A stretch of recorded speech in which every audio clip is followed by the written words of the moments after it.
Part 2. I should probably work on like what I say. Like my intro. Oh yeah, you gotta come up with maybe like when you guys are gone, I'll come up with an intro. Yeah, you gotta have a whole like, thing. Let's just start. Go. Ready? Well, yeah, Go. every podcast I've been on has some sort Well, they have these They do, intros. right? intros. And I'm like, you know, did you buy that? Like, between me and you, they're kind of cheesy. I didn't want to do them. I just kind No. of want to be like, go. no, I like it. It kind of gets you in the mood. But it kind of throws you off. You're like, yeah, do I start now? yeah. When do I start? Do I start now? This is the Brigade Radio. Welcome to the podcast part 2. My name is John. That's Sing. That's I'm Ben. Ben got stabbed. We're going to talk about him getting stabbed. Part 2. Here we go. Part 2. Okay, so yeah, I tried to get help, and I thought I could handle it myself by just hanging out with our people. My buddy pulls a knife on me. I run out crying like a little girl. I still don't know what to do. I don't know how to handle my anger. I can't sleep, and I'm spiraling. Kind of the final straw for me with this therapist. I had to keep going and seeing him, and I just keep thinking he's gonna help me at some point. So I'm so desperate. And I remember him, like, he didn't understand our shift schedule. He didn't understand how we work. And I told him basically, I said, Doc, here's the thing, man. I'm really nervous if you send me back to work, because he's workers' comp and he can clear me back to work. I said, if you send me back to work too early. And he said, well, Ben, if you're feeling any stress, just don't go on the calls. And I laugh now because I'm like, first of all, could we actually make that happen? That would be a lot of fun, right? Is this the same side? Yeah, same guy. And he goes, hey, if you're just feeling stressed, don't go to any calls. And I'm like, That's actually a great idea. right? I mean, he might be never onto thought of something. that. Can you imagine though? They go pediatric CPR in a pool, and everyone's like, ooh, that sounds stressful. Like, I'm not going to go on that. Right? Like, they're not coming. They say the call sounds stressful. Obviously, if it was man on street corner covered in feces, we'd be like, nope. Nope, I'm out. But I just had to laugh because I remember leaving his office and I'm like, this is not working. Also, a mistake I made, and I've heard firefighters say this, so I know I'm not the only one. I thought, well, that's all psychologists. This is psychology, right? I'm seeing this is what it's like. This is how they're all trained, right? I don't know any better. The guy told me, he was perfectly honest and fair. He said, I don't work with your people. I do car accidents. I mean, and I laugh because if I had a heart problem, I go to a cardiologist. I don't go to an orthopedist. Do you know what I mean? If I break my leg, I want an orthopedist. I don't want to. That was like my first meeting when I went in. They're like, look, like he's like, he's a retired cop. He's a retired cop, yeah. You see more death in a week than most people see in a lifetime. Right. And what we don't realize as firefighters is we deal with it, and then we go shopping, right. And then we make dinner, right. And then we deal with it again, and then we go to sleep. We just keep going and going. And at some point in your regular life, it just starts spilling over. Right. And that most psychologists, they don't know how to deal with that. Right. They don't know how to deal with we're totally different. We are. And I love trashing the guy and teasing him and making fun of his height. He doesn't know. I mean, hopefully he never sees this, but I realize I'm not being fair to him. His specialty is car accident victims. He told me that. That's the only car accident they're going to get in. The problem with you is you got into 15 of them. Yes. In one shift, yes. Working where you worked. And so I love trashing the guy. It's not his fault. That's not what he does. I mean, if I went to an orthopedist and said my chest hurts, fix me, that's my fault, right? Because the guy's like, that's not my specialty, right? But I'm like, I don't care. Tear me open, fix my heart. He's like, all right, good luck. You know what I mean? So I hear that a lot with first responders. They go, well, I went to see a therapist, and a lot of them say, well, lay off the caffeine or don't run calls. Or my favorite, I've coined the term breaking a therapist, and it's a firefighter will go in or a paramedic or a cop, and they'll start sharing their story, and the therapist starts crying, and they end up handing the box of Kleenex to them and going, are you okay? Yeah. You know what I mean? And they break them. And honestly, I want to break one. I think it would be fun as hell to just make one cry. I think that would be so much fun. But I'm realizing now, like, here, come sit on Watch the chaise lounge. Come sit on the chaise lounge. Yeah, give me see your clipboard. Exactly, and then I sit in the chair and I'm like, tell me about your feelings. Same time next week. Your bill will be in the mail. Exactly. But I've learned a lot, and there are therapists out there who do specialize in first responders. And so I just try to encourage people. I say, hey, if you tried it, it didn't work, don't make the mistake I made of thinking that's all therapy, because it's not. You got to find the right person for you. And so that's my story on that. I was at a real breaking point. I couldn't go to the firehouse. The therapist wasn't working. And my last straw, because I was up at 2 a.m. contemplating suicide. And I remember also kind of laughing at myself. I'm like, I've made it my entire life without a problem. I almost get murdered. And then a month later, I kill myself. Like, that doesn't even make sense. Like, that's stupid. There has to be a fix for this, right? And this is where I think the firefighter in me is kicking in. Like, you have to solve this problem, right? Like, if I can't force a door, then I go through a window. If I can't go through the window, I go through a wall, right? Like, I have to find this solution. But I'm lost. I don't know what to do. And it's at that point at 2 a.m, I'm at my lowest, and I thought of peer support. And the guy I thought of on our department, a guy who I love and respect, he was a former cop. He was a CHP officer, and he got in a gunfight with a guy, and he killed him. And he came on after me. So he was on probation, bouncing through the stations. And when guys found out who he was, they would sit him down at the morning meeting, and they'd be like, bro, you got to tell us how you shot a guy, right? Like, they wanted to hear the story. And so he described it. He was very open about it. He said, he chased this guy through an open air market. He had a shotgun. The guy had a 45. The guy was shooting at him. People are diving over orange stands. Like, it's straight out of the movies, right? And he chases this guy, and he corners him, and he's got him dead to rights with a shotgun. And he goes, hey man, drop the gun. Do not make me kill you. And the guy said, screw you, cop. And he lifts his gun, and shooter took him out. That sounds like a movie. Right? Straight out of the movies. Why, but I felt like Mel Gibson was in there somewhere. Thank you. That's exactly. I always picture Mel Gibson too. So I remember we would all listen to that story, and he told it a couple times, and I was lucky enough to be with him a few times. It makes sense to us, but doesn't mean it's not damaging to him. Sure. But one time somebody said, well, you were a CHP officer, now you're a firefighter. What happened after the shooting? And he said, well, after the shooting, the day of, they took him aside, they put him in a room, they gave him a thing of water. They said, sit tight, a police psychologist is going to come talk to you. And he said the police psychologist came in, and they'd never met. These two guys had never met. And he says, all right, you've been in this shooting. Let me outline the next 6 months of your life. He says, you got a girlfriend? And shooter goes, yeah. He goes, you've been dating her how long? He's like, about 6 months. He goes, all right, you're going to break up with her. And shooter's like, bro, I just met you. Like, what? What are you talking about? And he goes, yeah. And he goes, you're going to be really jumpy for a while. And every time a car backfires, you're going to hit the deck. And you're going to be a little hypervigilant. Every time you meet someone new, you're going to be convinced they're a member or a family member of the guy you killed. And he said, your life's going to be a roller coaster for a while. It's not going to be a fun ride. Just heads up. And walks out of the room. And shooter said, like clockwork, everything the guy said came true. And I was so glad I got to hear that story, because I remember sitting in the dark and I'm thinking, shooter is the only guy who knows what I'm going through. He won his fight, and it ended his career. I lost my fight, right? Like, what are my chances? But I just remember thinking, I got to find him. And so I went and I found him, and he was at Station 1. And it was funny, because it was all so blurry without sleep, I don't know if I even checked the roster. And I just drove to ones looking for him. And he was there. Thank God he was there. And he said later he saw me, and I looked horrible. And I just locked eyes with him, and I ran over to him, and I was like, dude, you got to help me. Like, what is going on? Like, I'm on this roller coaster, and I went off this ride. And I remember asking him, hey man, just outline my life for 6 months like you did.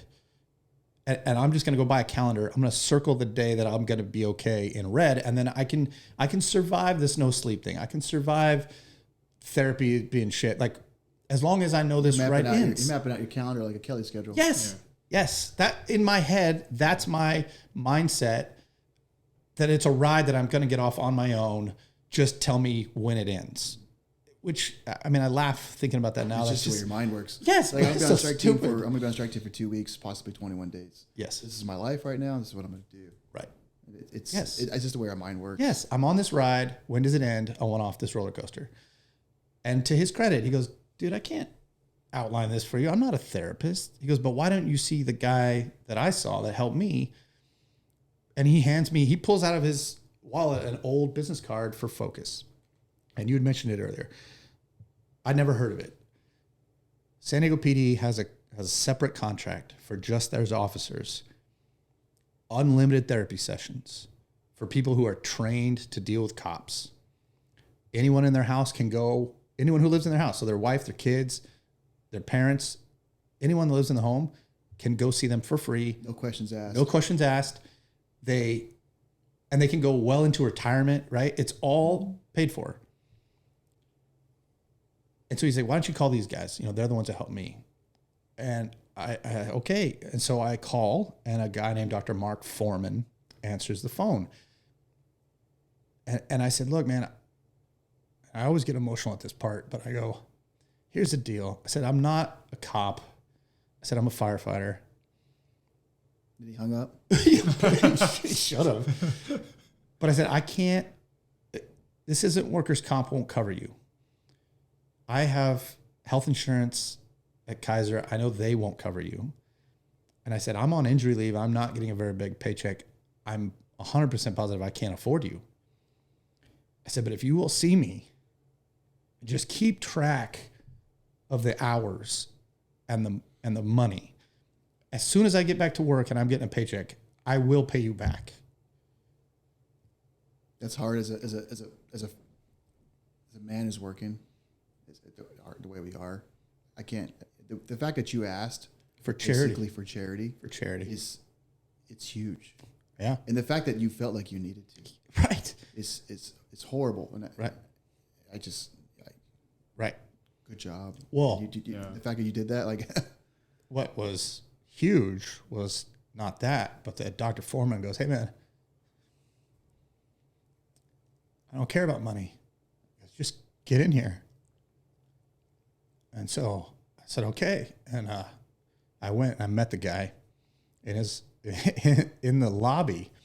First thing I noticed, he's not little. He's full size, right? Full size guy. First check. Yes. Exactly. Oh, God, a full size guy. Okay, good. And he says, Ben, I don't know you, man, but you didn't sound good on the phone. He goes, what's going on? And I said, well, I could tell you or I could show you. And I pull out my phone and I show him the video. Oh, that's a brigade video. I'm sorry. Another one. Yes. Yeah. Not that one doesn't make sense. I show him the video. And he goes, my God, that guy tried to kill you. And then he asked me, how are your nightmares? And I just remember this sense of relief, right? Like, oh, thank God. Like, yes, that's why I'm here. I'm here because of that. And I didn't even have to tell you or explain it. You already knew. I'm like, oh, thank God. Like, yes. And he said, yeah, man. He goes, they will pass on their own, but I can help them in faster. And guys, I can't even tell you just the sense of relief. Now, the second thing he goes, yeah, man, I've been where you've been. I understand. I was a former cop. San Diego PD. And guys, without thinking, and I almost screwed myself, I was like, oh, you're a former cop? I go, do you know what police officers and firefighters have in common? They both want to be firefighters. I laughed. He didn't. But without missing a beat, he goes, yeah, do you know the difference between police officers and firefighters? I said, no. And he said, police officers can pass the background exam.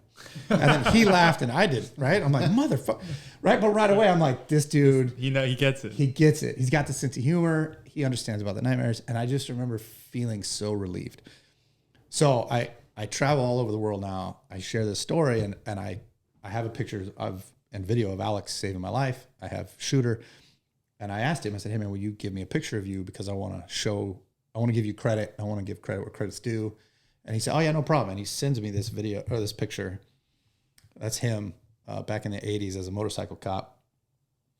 And I laugh because I'm like, bro, you look like Chips, But this is him. This is the guy that saved my life. I credit 3 people who saved my life. Obviously, Alex, if he hadn't jumped in, that guy would probably still be stabbing me, and I'd be a goner. I credit Shooter for peer support because the guy was compassionate. He listened, and then he just steered me in the right direction, right? Without him, I wouldn't have found Foreman. And then Foreman to agree to see me when he had no reason to. I mean, these guys, the three of them, absolutely.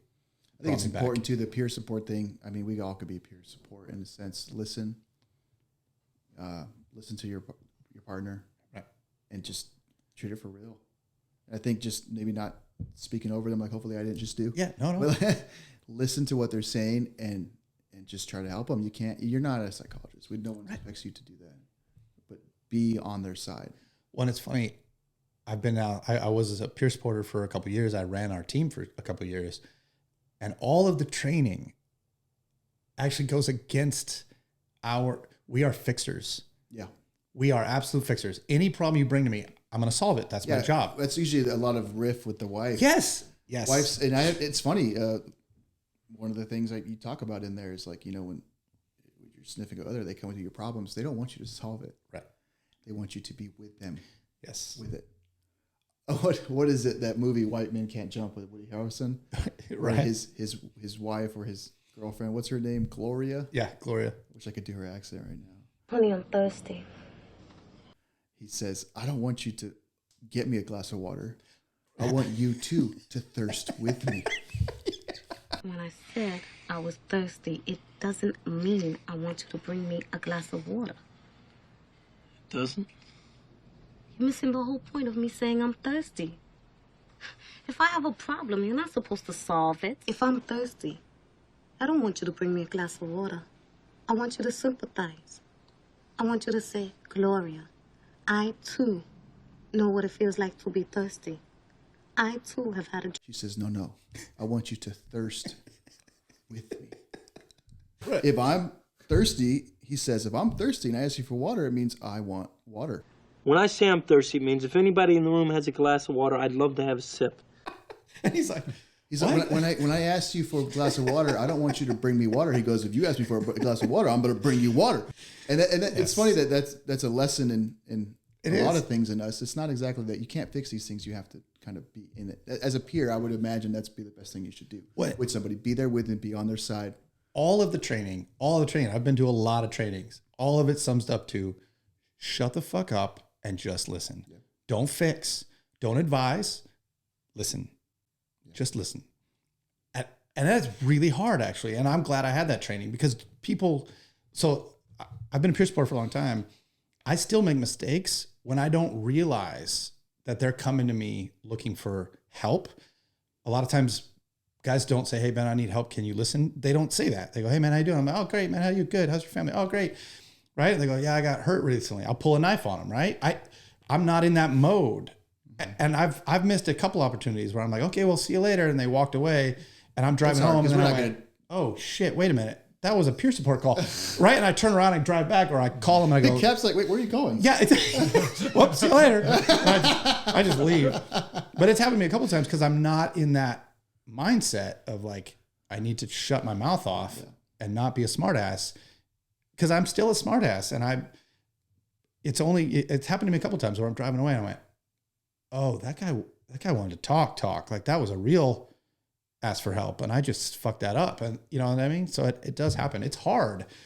I think we all absolutely can be peers. The trick that I don't know how to teach anybody is knowing when to turn off fire mode and go to peer mode. I have the same problem being a husband, right? I walk in the door, my wife's like, I had the worst day. And I'm like, all right, well, how do we fix it? Right? Like, well, the toilet was leaking. All right, I'll go fix the toilet. Yeah. I don't want you to fix the toilet. I want you to listen to how bad a day I had, right? What did she say? That. Yeah. Fixers at heart. Yeah. So I was very grateful. Foreman absolutely saved my life. Now this is where it gets interesting, right? So he brings me back into his office and he says, all right, he goes, let's start, right? And this is kind of where the learning starts. I talked to him for 10 minutes. I told him about my nightmares. I'd seen the video of me getting stabbed. And after 10 minutes, he goes, all right, man, I hate to tell you this. He goes, you got PTSD. And I go, Doc, I hate to tell you this. No, I don't. Right? No. I haven't earned that. War. What's that? I wasn't in a war. That's my first. I wasn't in the military. The military has earned that title. Their fights last days long, right? Hours, sometimes days long. Their bodies go home in body bags. What we failed to realize is that not that we're getting shot at every day, right, but your body is elevating Yes. in aggression, heart rate, blood pressure.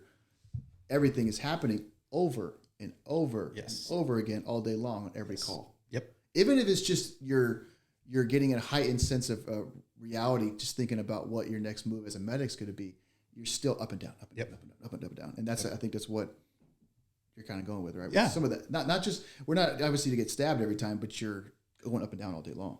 Yeah. You're absolutely living in fight or flight at a super hypervigilant. And because of that, right? The reds are redder, the blues are bluer. Everything is more fun. I think we laugh more at work, right? Because everything is and that's why amplified. we're fearful. And that's why you wanted to go back. You were fearful of being home for a long period of time. I remember that feeling. Yeah.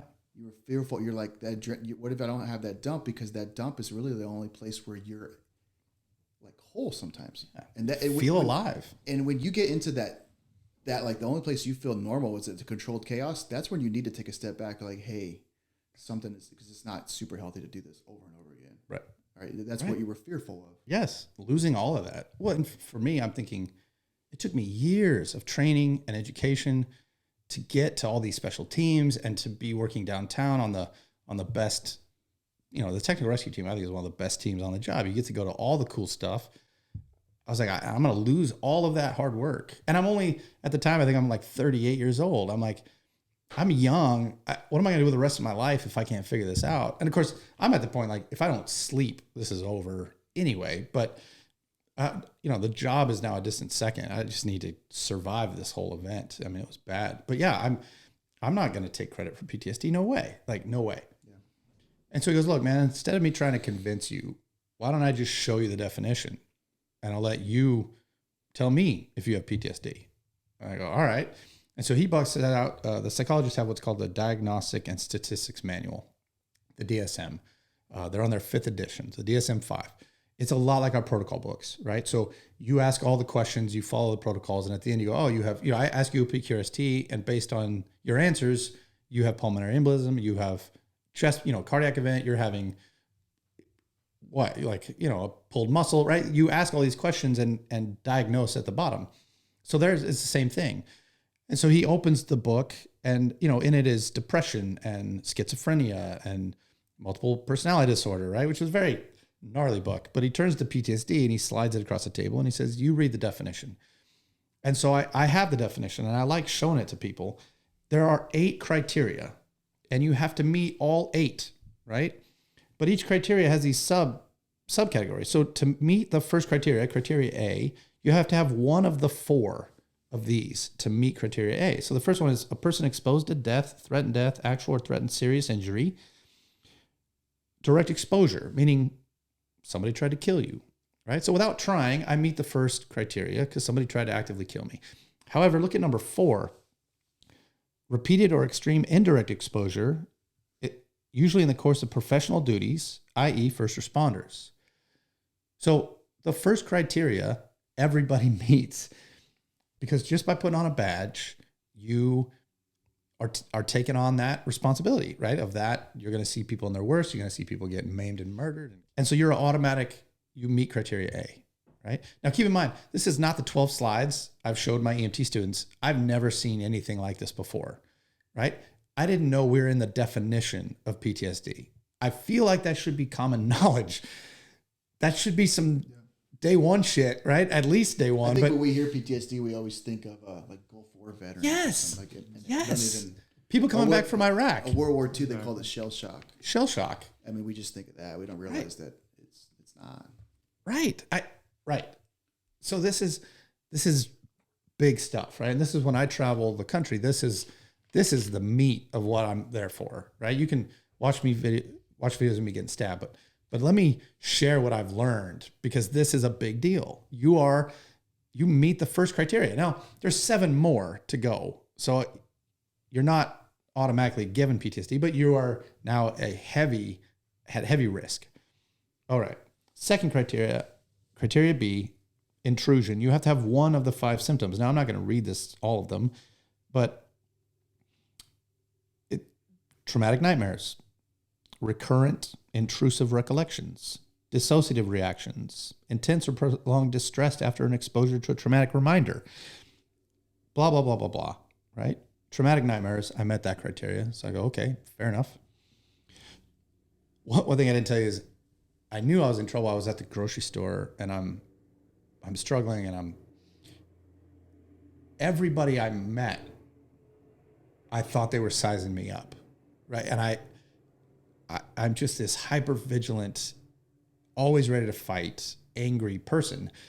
And I realized it's because my brain, I'm in the middle of a knife fight and my brain's like, hey, we're not a threat here. Like, we're good, right? And then I got stabbed, and I think my brain was like, look, you suck at deciding when you should get in a fight. And kind of putting that on a someone who maybe didn't get stabbed, they can also, I've felt that before where, like when my kids were younger and they get hurt, you know, you immediately think the worst. You immediately, even though you don't show it to anybody in this house, your wife, you're actually the calmest person there. You're already thinking about the worst thing. Right. And it's because of what you see every day. Yes. And obviously yours is on a grander stage, but I felt that like when my wife's pregnant, like whatever, anything that happens, you know the worst. Right. And it's hard not to go there. And you don't show it, but it's in there. Right. You Right. know? And I guess that I've never seen it before either, reading that before. Right. It was funny though, because I was at the grocery store and this old lady cut me off with her grocery cart, like to get in line at the grocery store. And it was kind of deliberate. At least I took it as deliberate. And I remember like ready, I was going to throw her through a window. Like, and I remember being able to step back and go, Benny, come on, man. It's an old lady. Like, what are you doing? Like, you know what I mean? But I just was like, so like, fuck, right? Like just ready at all times. And it was exhausting. It's exhausting to always be ready for a fight. I can't even describe it. So he's showing me this and I'm like, yeah, okay, I met that criteria. So I met the first one, we all do, first responder. Second one, traumatic nightmares, okay. Third criteria, only one of these two symptoms, but trauma-related external reminders, people, places, conversation, activities, objects, or situations. This is a story I like to share, and this happened after my injury. I'm back to work. I'm driving as an engineer to the grocery store, and we pull up in this district at a stop sign. I'm not even thinking about it. And I go, oh man, every time I see this stop sign, I'm reminded a couple of years ago, this guy was riding his motorcycle at 2 a.m. He was going like 100 miles an hour, lost control, hit the stop sign. It cut him clean in half. And I go, every time I see that stop sign, I remember that guy. And the captain, without missing a beat, goes, you know, it's funny. Every time we drive by this park, I remember this woman hung herself from a tree over there while her kids were playing on a seesaw. Firefighter stands it, right? Shit, that ain't nothing. Right? And you realize everywhere you drive in the neighborhood, you remember. Well, I had a playground where a 13-year-old girl got stuck in the thing. It wasn't quite. Gets her head stuck in a swing. She got into the toddler swing, and she was stuck in there, and we had to cut her out. Right. That was a little bit more of a lighter story. But you know, you still remember it every time you go by. I've actually told my wife before, like, I actually understand why firefighters retire and leave the city that they worked. Yeah. Because you're right, every corner has a story, everything you've seen. It doesn't go away. It's funny because my wife loves to go downtown. I don't like to go downtown. Yeah, me neither. I'm sure you don't either. I don't. Mine more because I just don't want to deal with it. But there's just too many corners. There's just too many things. Right. And I had a feeling you were gonna start talking about that. But yeah, it's definitely there. Yeah. You see it. You smell it. You know, it's just gonna go away. No, and a lot of it is not negative emotion. It's not like you don't react to it. There's no emotional to it, but you realize everywhere you go, I remember where a guy did there. I remember where a guy died right there. That's like what the therapy, maybe we'll start talking in a minute, is the therapy actually, like the things that he did, what was it? It's called? EMDR. EMDR. It changes so much of your thought pattern. And it's great. It calms you down. Makes you sleep again. And it allows you to have better feelings about some of those environments that might have been capturing you before. Yeah.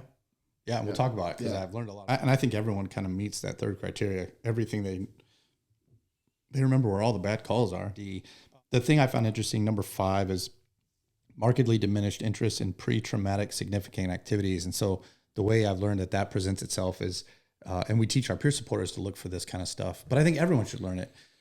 You got someone on your crew that's like an avid fisherman, and they own 2 boats and 12 poles, and every day off, they're either fishing with their family or their buddies, right? And then one day, kind of overnight, they just start selling everything. And their family's caught off guard. Their friends are caught off guard. And they're like, what are you doing? They're like, well, we can't afford it. I don't want to do it anymore. And it's a waste of time. And you're like, dude, that was your life. And now all of a sudden you don't want to do those things anymore, right? That can be a warning sign. And, you know, San Diego recently lost a firefighter, Captain Dale Mosby from Rancho Santa Fe. And he had identified one time, he started selling all of his dirt bike stuff like overnight. And his family goes, hey man, what's up? And he's like, oh, it's dangerous. We shouldn't be doing it. And his wife was the one that goes, hey, this isn't you, right? Like, you need to get help. And she was a good advocate for him and got him help. And sadly, you know, years later, he completed suicide. But he had identified this as like, his wife realized like something's wrong, right? Something's going on. This isn't working. And so I like to look at that and just teach everyone that, like, you don't have to have PTSD to see it in somebody else. If you see things like that, that should be a warning, you know, a bell, like, hey, get this person help. So I like showing this stuff. I like teaching firefighters what to look for. I actually crushed criteria E. I had all 6 of these: irritable or aggressive behavior, reckless behavior, hypervigilant, exaggerated startle response, problems in concentration, and sleep disturbance. I feel like I should get a tattoo that says criteria E, because I ended up with all 6 of those. You only need 2 of them, but I had all 6. The last 3, and this is very interesting, you need to have these symptoms for more than a month. And what I've learned is everyone here has run on a dead kid or some horrific call, and it bothers you. And you have trouble sleeping, and it puts you in a bad mood. And this goes on for a couple days, maybe a couple weeks. That's actually a normal reaction. It's when the symptoms go on for longer than a month that you need professional help. And so I love giving people a timeline. Hey, if this just happened, let it happen, right? You're struggling, you're having trouble sleeping. That's normal. This is what Doc showed me. And I remember being blown away by seeing this definition for the first time in my life. 12 years into my career, I'm going, man, why am I learning about this now? Like, I feel like this should be common knowledge. Like, what the hell? But I remember I turned the book, I pushed it back across the desk. I said, all right, man, you win. Like, I got PTSD. So what now? I go, so am I done? Is my career over? Is this it for me? And he laughed and he goes, no, man. He goes, I'll get you back to work in a couple of weeks. He goes, we're going to do a thing called EMDR.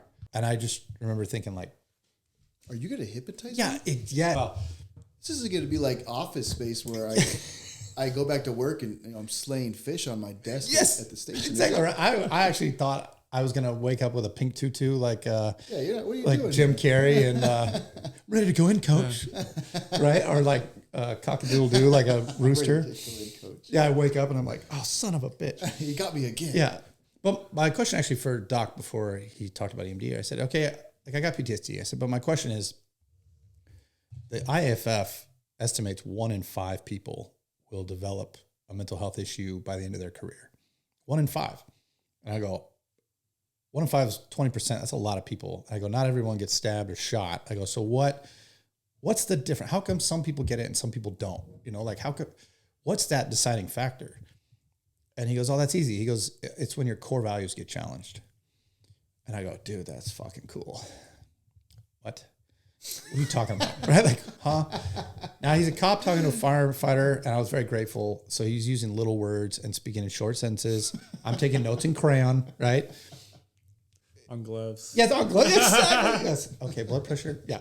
Yeah. So I go, what's the difference? He goes, core values. And he said, basically what happens is firefighters, everyone has core values, right? Everyone has deep-seated beliefs. He said, but firefighters and police and EMS have very strong core values, right? Like, we're very committed. I mean, you're willing to lay your life on the line for someone you don't know.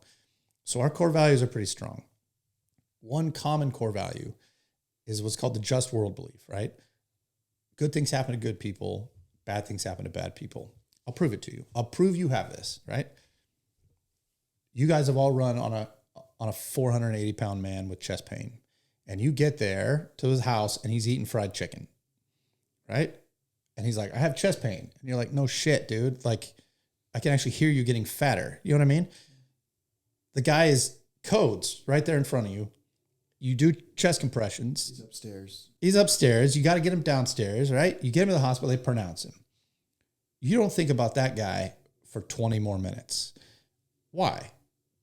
Because he didn't take care of his body. His body doesn't take care of him. That's his fault. There's no love lost there, right?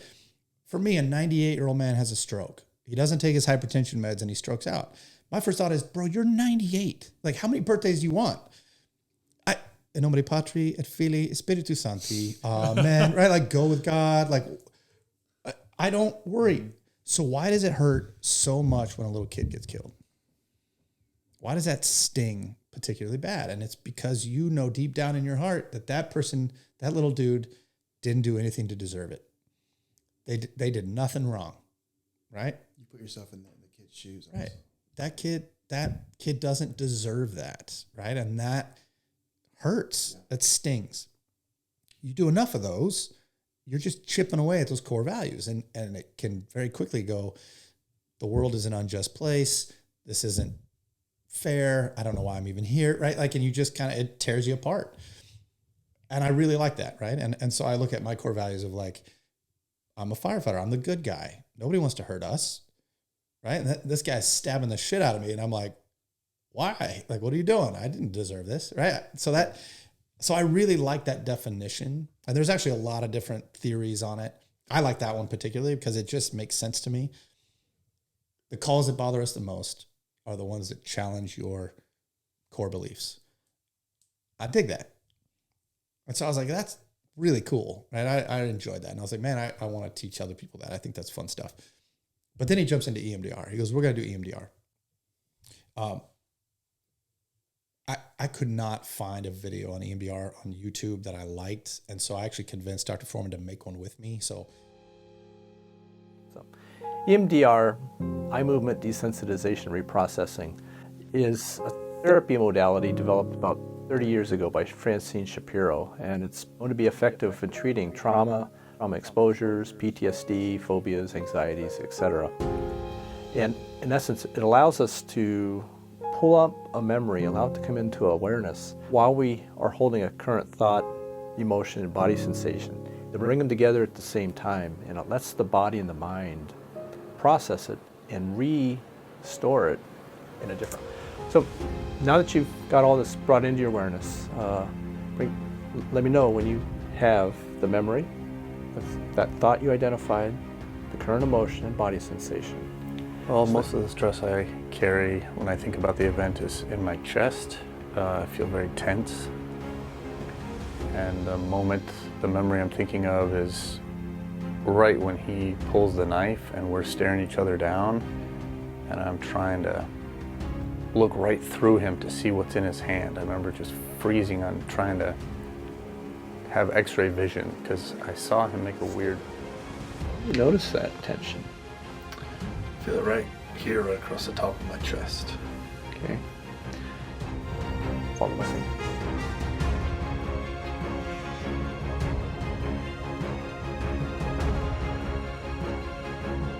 Big breath. There we go. Yeah, it comes kind of off my shoulders this way, and I just feel lighter. My shoulders drop. I feel better. Even though clients sometimes request EMDR as their own treatment modality, EMDR isn't necessarily for everybody for a lot of complicated reasons.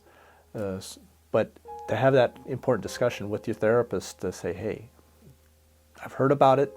Is it for me? And seeing what it's like.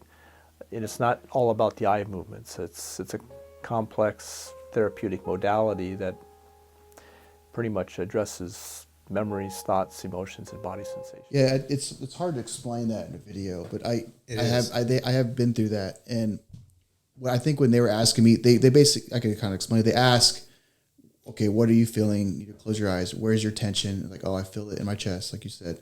And then you say, what are you feeling? It's like, well, what are you seeing in your, and I'm seeing, well, I see a lot waking up at the hospital. My wife and my mother-in-law are right there.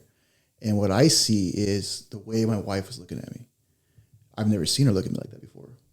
And at that exact moment, I realized my kids, everything is happening all around me. And I see that, and you feel like this tension, like this. And through I'm not a doctor, but through the eye movements and what they do is they basically remove that feeling from that memory in a sense. Correct. And replace it with more confident type memory, and it allows your body to kind of relax from that memory. It's not like it's not hypnotizing you. It's not taking you away from any of that stuff. It's just getting the tension out of the memory. Is that a good way of putting it, Ben? Yeah, you're separating the emotion from the memory. Yeah, so the memories are it's nothing magic about it. Right. It's just removing your tension from this stuff. Yeah, and it does work really well. And I remember leaving the first time I did that.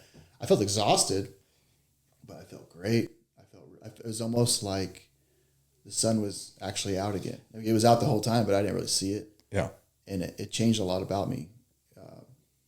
It's great. It's one of the reasons why will led us to where we are now. Yeah, this EMDR stuff is amazing. We did our first thing, and when he didn't explain it at first, right? He just like, we're going to do EMDR. He goes, follow my fingers, and he waved his fingers back and forth in front of my face, and your first reaction is, what is this guy doing? Yeah, I was like, what a fucking weirdo. And I go, dude, you're going to try to hypnotize me and get me back for me saying that cops want to be firefighters, right? So I was like, I'm going to wake up crewing like a roaster. And I was like, no. He goes, no, man, you got to trust me. Like, just do it. And so, he goes, what's the first thing you remember about the call? And I said, well, I remember Alex and I were in the kitchen. We were prepping for dinner. We were cutting up, we're cutting fat off chicken. The call comes in. We look at the ticker tape. We see the address. We immediately recognize the address as the trolley stop. We groan. I go, then we, slide down the pole. We get on the rig. We read the notes. It says, babysit a drunk guy until the ambulance can get there. We groan again. And I said, and then as we're driving, we're driving to the call, I remember just thinking, man, well, we were talking about the Chargers were leaving San Diego. We're talking about all these other things. And I remember getting really mad at myself. I can't help you with that tension. I know. Fucking Chargers. But I remember thinking I remember getting angry, and I should have been ready for a fight. We work downtown. We deal with a lot of people. We get in fights a lot. Like, I should have been ready. And then he goes, okay, stop. Think about that. And he waves his finger in front of my face. And I remember at the time, I'm not talking, I'm just thinking about that. And he's waving his fingers. And I remember thinking, no firefighter in the history of our department since 1889 has ever been stabbed or shot on duty. So why would I be ready for that? And I remember logically thinking I shouldn't be angry for not being ready for a knife fight. Knife fights weren't even a possibility. It's weird how we blame everything on ourselves. Yes. But I remember actively doing the fingers and logically saying, I shouldn't be angry about that. That was not even a possibility. And then he goes, okay, what else? And I said, well, we're talking about, beautiful women walking on the sidewalk. We get up to the call. I said, we grabbed our equipment. I didn't bring the trauma bag. And I needed that trauma bag to save my partner, to save myself. He goes, okay, stop, think about it. And he waves his finger in front of my face. And I remember at the time thinking, well, we don't bring trauma bags on medical aids that aren't traumas, right? This came in as an intoxicated male. It's not our policy. So why would I bring the trauma bag for no good reason? And at the time, I don't understand what he's doing, but he is slowly separating my anger from these memories, right? The emotion that goes with these, as soon as I think about them, I get pissed. I'm separating that away. And I don't realize that at first. And so our first session ended. I got in my car and I remember driving home and I remember feeling better. And I was like, whoa, man, did he just Miyagi me? Like, wax on, wax off. I just learned karate. Like, what's different? But I feel better. And I remember after that first session, I slept. Now, I slept 4 hours. I woke up covered in sweat, but I didn't wake up screaming. But 4 hours instead of 2. And I remember going, oh my God, it felt so good to get 4 hours of sleep. And even though I was soaked in sweat, I just changed shirts. I went back to sleep. I was able to sleep again. And so then I came into his office and I'm like, okay, like, let's EMDR. Let's do this. I'm ready. Like, let's go. And so we did more of the call and more of the call. And I'm then you're like, my mom took my pony. Yeah. And he's like, so, I got you. Seriously, you get deep. Like, yeah, I mean, well, so for me, you start getting deep into things that you didn't even know were causing you issues in adulthood now. Well, what I did was I went home and my sleep got better and better and better. And there was a night I slept for 8 hours. I'm still on injury leave. I'm still home. I slept 8 hours straight. And I woke up and I started crying because I was like, I'm fixed, right? Like he did it. I'm back, right? oh my God, I can sleep again. And you'd said I'm looking up, the sun is shining, right? Like suddenly I'm looking around at other things, but I just was so in my own little world. And now I can shop and I'm not getting angry and I can remember things. And Look at this cheese. Yes. This is a new cheese. I've never had this before. I'm going to get this chocolate cheese because I can. But what I did is I wrote down all of the calls in my career that have bothered me. And I went back and I was like, I want to EMDR these, right? I want to EMDR the little girl. I had a 12-year-old girl. She seized to death and I could not stop the seizure. Like nothing I did. I dropped a drug box on her and I could not stop it. And she died. And I had a woman that had been raped and they left objects inside of her body and I'm pulling objects out of her vagina. And that stuck with me for a long time. And I wanted to EMDR that. And what I realized is as I'm EMDRing all those other calls, I'm feeling better and better and better to the point I'm like, oh my God, like this is the best thing since sliced bread. And I called the chief. I remember calling him and I'm like, I'm ready to go back to work. Like, let's do this. Like, I'm ready. And he's like, okay. And I came back and I ran into one of our biggest, baddest dudes. Okay. This guy's Fu Manchu has its own Fu Manchu. Okay. I mean, he is a beast. And he sees me in the hallway at the firehouse and he goes, hey man, I'm really glad you're back. And I go, thanks. He goes, I saw that video. It was pretty intense. I go, yeah, it was. He goes, hey man, have you ever tried this thing called EMDR? And he starts whispering. And I'm like, as a matter of fact, I have. It saved me. He goes, isn't it great? I've been doing it for years. Well, see you later. And he walked away and I went, oh, motherfucker. I was like, right? We have dudes on our job who are using EMDR and they're not saying a word. I'd never heard of it. It saved my life. And dudes are keeping it quiet. Now, I get frustrated because if a guy falls through the floor in LA, we read about it. They type up a green sheet and send it out and we all get to learn from that poor guy's mistake. But this guy's been doing EMDR for years. I've never heard of it.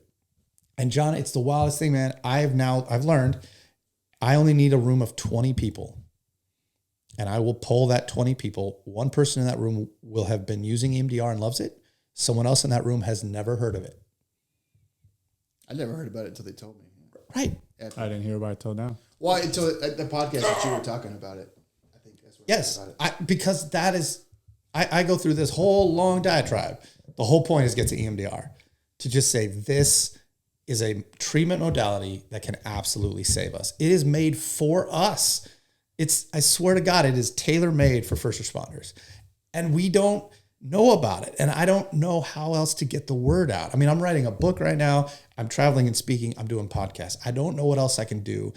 I'm tempted to get one of those planes to skywrite EMDR for first responders. You know what I mean? Because it is so hugely helpful. You've done it now. I've done it. Saying you didn't even know about it, dude. See, that's our fault, right? That's the end of the talk.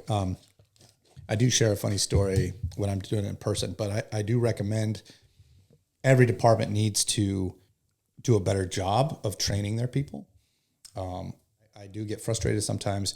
Our department has worked really hard and done an amazing job at helping people once they're broken. If you're broken, man, we can get you into inpatient. We can get you to outpatient. We can get you to focus. We've got it streamlined to get you into drug and alcohol rehab. The thing I can't seem to get our department to do is how about instead of breaking them in the first place, we educate you enough and train you enough to prevent it from happening at all. And that's where this is the next step. The next step is education. We need to train more people and teach them what to look for. Did you know you're in the definition of PTSD? Have you ever heard of EMDR? Try this before you hit the bottle, before you get a divorce, before you quit the job, right? Like all of these things that happen because we're just not educating our people. And so I'm trying. That's another thing too. When I went and started doing this stuff, I realized how, like, I thought my marriage was solid. It actually wasn't. I mean, my stubbornness, firefighter ways, I thought it was, but it really wasn't. It wasn't. And a lot of the reason why it wasn't is because I was coming home and you're just like this tense ball. Yeah. You're just full of tension, and you don't realize that you're actually portraying someone who's not in love with their wife anymore. That's what they see. Your wife sees. So, you know, they don't realize that really it's all personal. It's nothing to do with them, but you're portraying something else. Well, okay, I will not be able to say this without crying. It was Dr. Foreman that I'm doing better. I went back to work, but I was still seeing him because I still just wanted to make sure I was okay. And he goes, hey man, let me ask you, how's your wife doing with all this? And like a complete fucking asshole, I'm like, what are you talking about? She's fine. Like, what? I was the one that got stabbed, doc. And he goes, Ben, I love you, but you're an idiot. He goes, I want you to go home. I want to cook your wife dinner. I want you to turn off the TV. I want you to serve her a nice dinner. And then I want you to ask her to her face, how's she doing now that you're back to work? I was like, all right, challenge accepted, easy. So I do. I make her favorite meal. We eat, and I go, hey, I got something to ask you. I want you to be very serious with me. I said, how are you doing now that I'm back to work? And I thought we were on the same page. I thought she's absolutely fine. But man, her eyes well with tears and her lip starts to quiver. And I just go, oh shit, right? Like, uh-oh. And she starts bawling. And she told me that every day I would leave for work because I went back to fours. I'm back with my crew. And the way I'm looking at it is I beat that guy, right? He didn't get to dictate my career. He didn't end it. I didn't die. I'm back to being where I want to be. I love being on the rescue team. I love my crew. We all survived this together. We're back. And I'm back running a bunch of calls and I'm stoked. And she starts bawling and just says, I vomit every day you leave for work. What kind of a husband doesn't know that his wife is vomiting when he leaves for work? Dude. You don't see it. We're just so, it's not, it's like I said, we don't realize it, but we just don't see it. Yeah. And that's when she said, she goes, you know, that's what she told me. I thought I was prepared to get a call from the chief. Then I get a call from the chief. I have to drive down to San Diego and I go into the hospital and you're on a bunch of machines, you know, and she goes, I wasn't ready. And she goes, you went right back to the same firehouse to run the same calls with the same crew. She's like, I don't get it. She goes, what do you have to prove? You know, like, are you trying to die? And I've just never felt so stupid, so small, that I am stressing her out of her skull. And I'm doing it just to prove to myself that I can do it, right? And I've just, man, I have never felt so, oh God, like that was brutal. That was brutal. And I'm very grateful that, you know, Foreman kind of reminded me that maybe Lisa wasn't having the best time. So we talked it over and we had good talks. We started going to therapy together, which was awesome. And eventually I did leave to go to a quieter house that's less dangerous. And she was very happy and it relieved her stress, which I'm more than happy to do, right? I got nothing to prove to anybody. So yeah, it's funny you say that. Like, I thought we were on the same page. I thought we were fine. And yeah. It was little things that I learned there. Like, you know, when you get home from work, if you know when you're tired, you know when your demeanor has changed, you know, but be aware of it. And if it's happening, you can't really stop it. But little tricks he taught me, and it sounds silly, but hug her for a long period of time. Yeah. For a minute, 2 minutes. Hold her. And then tell her, like, hey, I'm pretty tense right now. It's nothing to do with you. That little 5 minutes, I mean, the first time I did it, my wife cried. It blew me away that I wasn't doing that right. Because you just come on, you just start doing your thing, and you just think about it, and you're tense, and you need to do that little bit of, and I learned that from therapy, and it completely changed a lot of things in my house, and I felt horrible that I didn't even know that. It's not just your wife, it's your kids, it's everybody. Yeah. They're dealing with that tense person, and you have to try to figure out how to not have that. So there's a term I've learned called the white glove treatment. All right. And you were military, so you understand that right? You get a uniform inspection or a bunk inspection, and they come in with a white glove and they start checking. Well, I've heard from many firewives that they know in the first 2 minutes, the kids and wife know what kind of day they're going to have in the first 2 minutes when you walk through that door, because we are coming from a fire station that we just cleaned top to bottom to turn over to the next crew, and you come in and everything in the house is in disarray, and you start, why is this here, and where's my tools, and why is my lawnmower sitting in the middle of the backyard, and why are the dishes, right? Like, because we are on that hyper alert ball of stress, tension, and you come in and you bring that fire outfit or that fire mentality into our homes.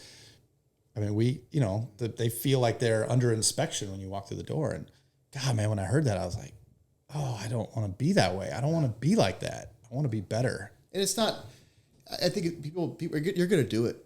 You just need to be aware of what you're doing. Yes. You need to be aware. You need to acknowledge it. You need to talk to your wife. Like, I'm sorry, I didn't realize I was doing that. Right. I mean, you're not going to catch it all the time. You're going to be out in the garage. You're like, what did I just do? Right. Why did I just do that? And then, you can catch it. You're human, but just try and realize it's not, you don't got to, I don't know. You got to watch it. You got to, and I can do better. And I've become a better husband. Ironically, I think the stabbing really saved me in a bunch of ways. It taught me about EMDR, and then I offloaded all the calls that I've had. And I have it, I feel like I have an ace up my sleeve, because, you and I, Seng and I run on a dead baby. He doesn't know about EMDR. I call the therapist and go, hey, are you available next week? Right? I carry that dead baby with me for a week.